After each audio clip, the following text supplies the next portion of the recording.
मुंबईत जैन धर्मगुरूंच्या चालण्यासाठी आखलेल्या पांढऱ्या पट्टीमुळे पुन्हा वाद. दादरमध्ये मराठी जैन आमने सामने. मनसेच्या अल्टिमेटमनंतर पालिकेच्या कर्मचाऱ्यांनी पांढरी पट्टी पुसून काळा रंग मारला.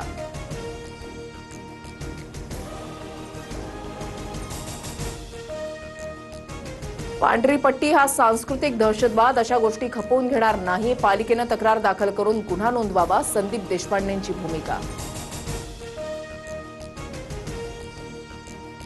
जैन धर्माला बदनाम करण्याचा प्रयत्न सुरू. काँग्रेसकडून संदीप देशपांडेंना सुपारी. आम्हीही बांगड्या भरल्या नाहीत. निलेश चंद्र मुनी यांचं चिथावणीखोर वक्तव्य.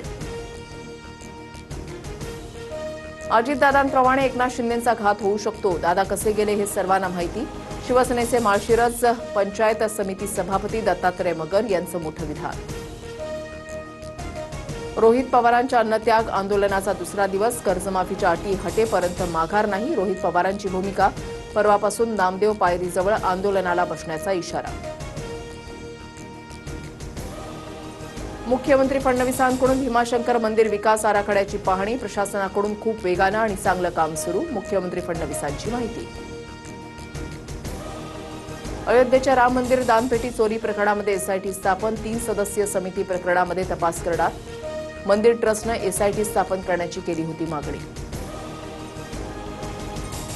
अमरावती वर्ध्यासह हिंगोलीमध्ये जोरदार पावसाच्या सरी. अमरावतीमध्ये रस्त्यावर झाड कोसळल्यानं वाहतूक विस्कळीत. तर हिंगोलीच्या कळमनुरीमध्ये नाले ओव्हरफ्लो. रस्त्यावर गटारीचं पाणी. अवैध दारू विक्रीवर गडचिरोली पोलिसांची मोठी कारवाई. अवैध दारू साठ्यासह 15,65,000चा मुद्देमाल जप्त. 2 आरोपींना अटक.